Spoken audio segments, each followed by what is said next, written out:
Thank you for having me here. It's a great opportunity, and it's nice to be able to actually today share my childhood that I'm really blessed to have with me. I'm actually a previous expert in daydreaming. Why I say previous is that I kind of felt in the past few years that I lost my powers of daydreaming. I'm not as powerful as I used to be. I feel sometimes that I lose focus. Maybe I lose focus based on all the machines, all the devices, the big city, the tumult that's going on around me. And when I realized that I kind of lost this focus, I still have focus, I still have the powers of daydreaming every now and then, but not as powerful as it used to be. Like 20 years ago, 22. And this made me think about my past and where did I obtain these powers to just completely shut everything out around me and just go into my thoughts and feel completely, how can I say it, not neglecting any ideas, just doing exactly what I want to do. And this happened somewhere over here, on the other side of the street where I used to live, by a really big rock. And I remember this rock being extremely high. For me, it felt like the highest point of Earth. When I climbed up on this rock, anything was possible. I was a part, also on the other side of the street, it was also a forest. And that's where this big rock were hidden. But when I was up on this rock, like I said, I felt extra powerful. And I guess this was here where I could just dream away. I could sit on the rock and think that anything was possible. I could fantasize about anything, and I could be anywhere I wanted in my head.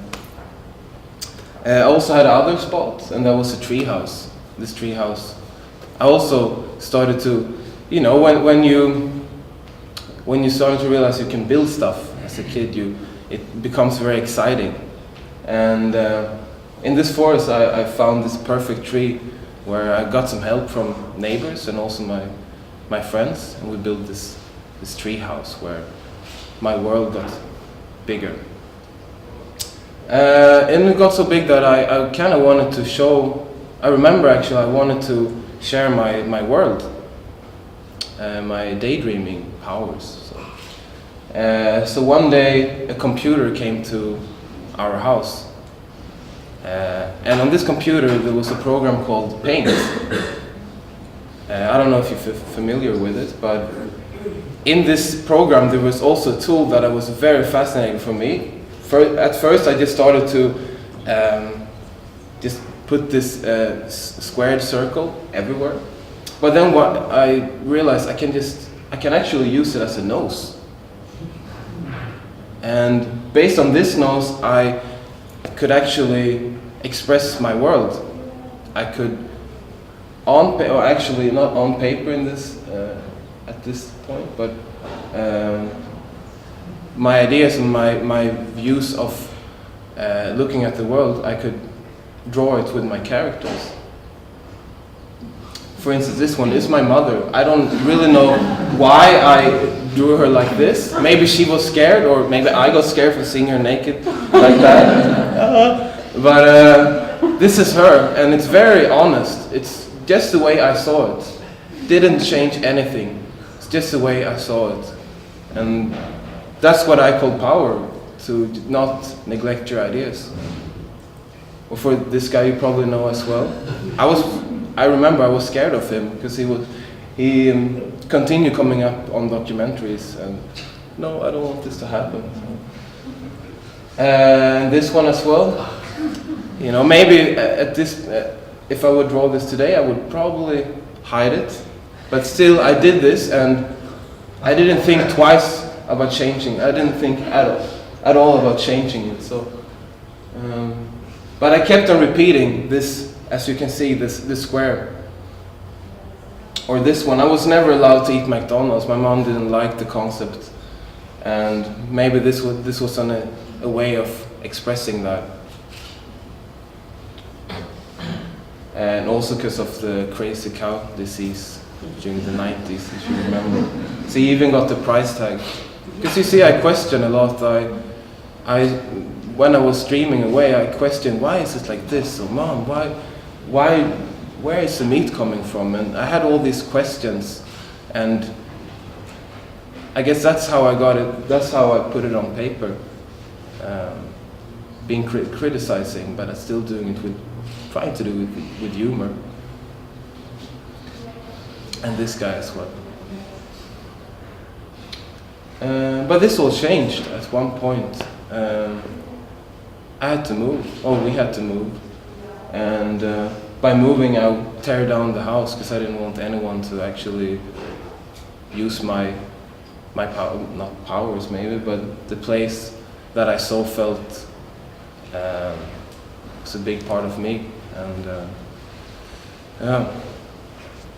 So we had to move, and move from the outskirts of the town and move into the town. That I thought was really strange, because everything looked the same. People looked the same. They had the same mailbox. It was almost like moving into the nose. And now when I stopped drawing the nose, I lived in the nose instead, and it felt totally strange. I didn't feel like I was fitting in at all. No one looked like me, and yeah, it was the forest, and the daydream was kinda losing its power. But still, I was a very blessed child. I had a great childhood, and of course, after a while, instead of dreaming away, I did everything that most kids around me did. Until when I decided to move, and I realized that, why, Kim? Why did you not do what you wanted to do? So I moved, and I decided to see the world instead. And that's when I discovered a new topic, and that was the brain. Because for a period of about 8 years, I think I pretty much stopped drawing, because I found no reason. But at one point, I bought a new sketchbook, and I had no idea. I didn't feel a reason to draw. I didn't really. Yeah, because when I want to put something on paper, I want to tell a story, and I want to feel that it comes from me, from within, from those times in the forest, or just being me. But I didn't have that. But then one day, something told me inside my head, I think, or maybe my brain, like, Kim, you shall forever draw brains. And it was kind of like, I extended my brain, like, sorry, I have to go down here for a bit. Extending my brain, like it became twice as big. Almost like I created a machine that would take me back to those powers, that I could focus again. I could finally be on top of that rock again that I lost during my youth. I could have my tree house again. It was all in here. It was the memories that remembered how it was to actually believe in your ideas. And when I put this on, I felt a complete focus. I kind of, let's see if we get this on. Let's see. It's better to put the helmet on. Wow. So it was like, you see? Now, wow. There's so many thoughts going on here. What should I do? Oh, man, I think I'm gonna go home. But I realized that what I did as a kid, I didn't think. I just wanted to make this nose, like, and that kind of limited my ideas, but the ideas was still, everything was still possible, but there was always surrounding one subject, and that subject could grow. And when my brain told me, Kim, draw me, the same thing happened. I first started to draw a brain, maybe then there came a cup around, or then maybe a character appeared, and as the world grew, the trees came back, the water from where I lived came into the picture, and creatures, and just the world started to expand. And when your ideas, and when you have all these possibilities, you kind of have to find a focus. So maybe someone can help. Do you want to come on? Because it got too much, like I said, all the ideas, there was too much happening in my head, really. It was opening this world again was like, I don't know really where to go. So I had to find a focus again within this new era. Can you put this one in here, please? All good? Yes. Oh. All the way down? Yeah, it feels good though. And the focus was to actually remember my memories and to know where I'm from, and just be honest to myself. Now I could, wherever I wanted to go, I could go. Like, just to believe in it, and to not neglect your ideas. Write them down, and don't think you're being stupid for having an idea, or speak up whenever you feel like it. Just focus on what you want to do, and please don't ever think that your idea is not good enough. Because actually, if it's really a crappy idea, maybe your friend will be, it's not that good, but maybe we can work something out. But always speak out and let your mind free, and yeah. So that's what I continue doing, and when I put this on, I realized, wow, now I should be standing over here, so I'm moving too much. Now when I have this on, I can actually create this new world. No one knows this really, but the brain world. So I'm gonna put that. So, and this is what came out. This is a part of one illustration of mine, and it's called World Worm Theory. And it's maybe more advanced, or not advanced, but it's more complicated than the nose ideas. But it's basically, imagine if there would be, what happened now? Oh, I see. Okay. But imagine it's almost like we're traveling to this Mecca somewhere up in the sky. Maybe it would be, maybe it would be an apple. And the world worm theory would be, I kind of picture it as a big worm just eating this rotten apple. And we don't want to see it. We just want to reach higher. Even if our minds turns to machines, and even if we kind of we let the machines take over. As you can see, we should have gone back, but anyhow, the concept for me is everyone has different minds, and everyone thinks different. Oh, thank you. Some minds are pure, but some are not so pure. But they're still, they're still as worthy, but they kind of use the machine taken over. And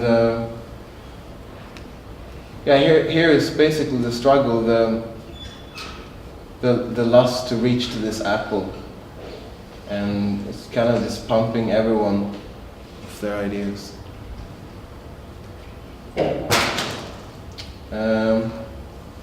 But having this big not helmet, but actually this extra brain, made me feel quite pressed. I thought from my childhood, I would sitting on the rock and you would just think and there was no problems. But when you start to think too much, it becomes, your mind becoming pressed.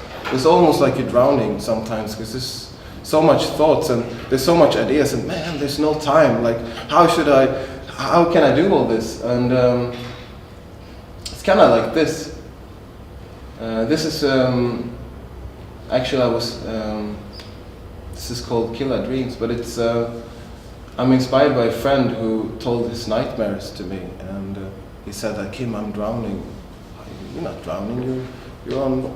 You're not even swimming. Oh, but in my dreams. Oh, okay. And he said that there were sea monsters chasing him, and I could kind of relate to it, as this guy and I also can feel very pressed and feel too deep sometimes. That it's almost like when you're dreaming in your own dream, and in that dream you're drowning. And in the second dream, there's these creatures who press your mind and takes control of it. You see, this guy is like, he got fully control. You see, he can pump it, and he decides what you should think. You don't have control anymore. And he's like pumping. And a little bit higher up, there's this other creature. Yeah, you should do this. You should go that way. Yeah, do that. And no, I don't want to. Yes, you want. And on the top, there's this guy who looks straight through the diamond, and that's feeling shattered. It's like, imagine if you would look through a diamond, everything would be shattered. You would lose all your focus. You wouldn't know where to go. And at the same time, you're lost. All the thoughts spinning around.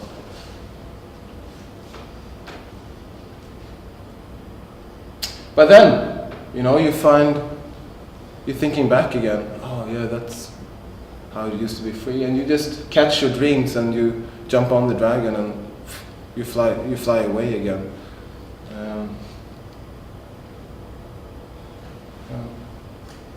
Almost like a dog who would take someone's leg. I feel like taking a leg today. Just gonna do it. Jump over the fence. Take the leg. See you next time. No, I got you. Yeah. No, I caught the leg anyway, and yeah, I got back to the forest again. So I think based on your childhood, if you can still, you don't have to remember. I mean, of course I know we all have different childhoods, but if you can accept and like your childhood, I think most of you have your childhood still within, and you're still very aware of how it was. But if you can think back of how easy everything was, how just by doing, and that's what inspires me by seeing kids who just do whatever they feel like. I would also like to take this off. So I don't need to focus at this moment. So.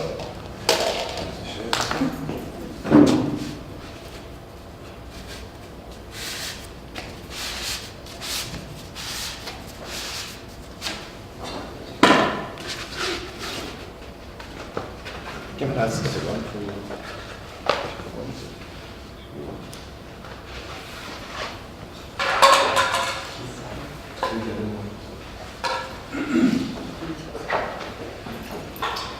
So, but viewing this, everyone has their own ways of. Everyone has their own way to focus, and I found my way through my childhood, I would say.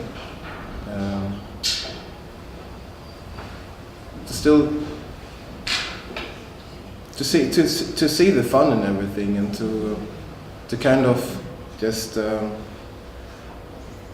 do what like I said, do what I feel like, and just be more impulsive.